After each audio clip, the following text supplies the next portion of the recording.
Alright, I'm here in the movie theater parking lot as usual. I just got out of seeing Conjuring: The Last Rites. Oh man, I really liked this movie. I don't think it will please everybody, especially people that are a little bit harder to please when it comes to horror movies. If you see a lot of them, you're probably not going to see anything new here. But if you're a Conjuring fan, I think this film has a lot for you. I'm a really big fan of all the Conjuring movies, even the bad ones. I just like them. They're fun to me. I've always said the Conjuring movies are like the movie equivalent of walking through a haunted house. You know, it's not the most intellectual thing, but it's just so damn fun. Also, another thing I've always said about the Conjuring movies is they sell you a horror movie, but they give you a love story because you come for the ghosts and you stay for the Warrens. At least that's how I am with the films. I really love the characters of the Warrens. The Warrens' daughter is a much bigger character in this film, and I thought she was a very welcome addition. I don't know the actress's name that played her, but she was really good. She really steps up to the plate, and you fully believe that she's a Warren. You know, she really earns her last name. There was some good scares. I watch a lot of horror movies, so nothing really made me jump, but there wasn't an overuse of jump scares either, so that's good. There's definitely some creepier moments. I think there will be some people that are freaked out by this movie, but nothing really got my blood rushing too much, but I'm kind of desensitized to these sort of things. I don't want to spoil anything, but there was one thing about the movie that surprised me a little bit. I'm just gonna say it because it's not really a huge spoiler. There was more Annabelle in this movie than I thought there was gonna be, and that made me very happy. If you haven't seen the film yet, don't go in expecting like Annabelle 4 or anything. It's not. But clearly the filmmakers know that Annabelle's an iconic character and they kind of want to lean into that. I also love the Annabelle films, especially Annabelle 3, so I think I was just happy to see her back. And I also hope that means we're getting an Annabelle 4. I really hope we do. And I hope they're kind of trying to plant the seeds for that. Yeah, so nothing in it really blew me away, but like I said, I had a great time. On the old Letterboxd 5-star system, I'd probably give it a solid 4.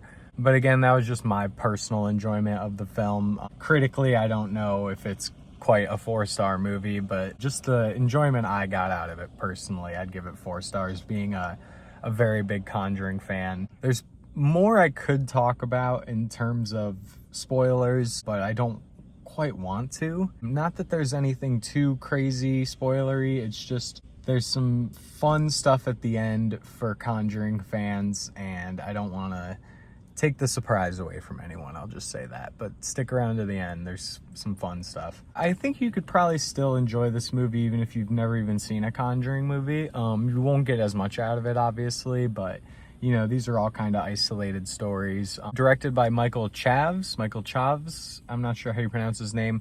He also did The Curse of La Llorona, and he did Conjuring 3.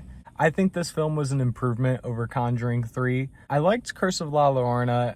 This was better, though. I obviously wish we could have had James Wan come back to send the Warrens off. Obviously, James Wan was involved as producer. He has a story by credit. You can tell his hands are on this thing, I'll just say that. There's certain things that Michael Chaves does, it just doesn't work as well. His oneers aren't as good. This movie does have the famous Conjuring oneer, where it's one continuous shot, usually going through the whole house, showing the family. James Wan really made that like something special in those first 2 Conjuring movies, and Michael Chaves does one in the Conjuring 3, he does one in this one, and you can tell where the cuts are. It's so much more apparent than it was in Conjuring 1 and 2. I don't know if they're true oneers or not. I want to assume it's a true oneer, at least in the first Conjuring movie. I could see them faking it for the second one, just being like, hey, we got to do another one of these, you know, and it not being real. But he does some crazy camera movement stuff. There's one part where it's almost like a transition where the camera goes up real high and then comes back swooping down into the house. If you see it in the movie, you'll know what I'm talking about. It was cool enough, but it's just like, it almost is that James Wan crazy over stylized style, but it just doesn't quite get there in terms of like how it feels. Like, doesn't feel quite as epic, doesn't feel quite as special. So I'll say that to Michael Chaves as a director in terms of the negative. Other than that, I have nothing but nice things to say about the guy. I think he's an extremely competent director, very artistic, and I think he does a pretty good job. His biggest flaw is he's not James Wan. You know, other than that, he's doing pretty good. Also, the final showdown of this movie, I will say, felt epic.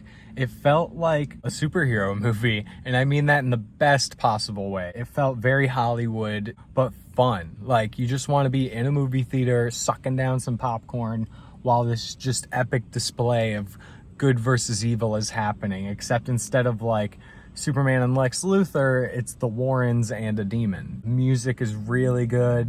There's lots of great moments of tension. And yeah, that final battle had me smiling. And that's the thing with the Conjuring movies. I think they need to feel a little bit more epic, a little bit more special and crazy than your average horror movie. You know, it's kind of like the next evolution from Poltergeist, how that movie has a big showdown with the ghost and the house completely gets sucked up and stuff. Nothing quite that crazy happens in this movie, but like just the way it's shot and everything, like it feels like it's very much harkening back to that, but it's kind of modern day, just a little bit more epic, you know? And I think the Conjuring movies really need to have that so they can set themselves apart from so many other haunted house films that are out there. And I think that's something they do really well, and I think they achieved that with this film. So I'm very happy with this film. Maybe my hype about it will wane on a second viewing. I don't know when I'll get around to seeing it again. I don't necessarily really want to get back to the theater and see it again on the big screen. I may, or I may just wait for it to come home. It's not an immediate rewatch for me,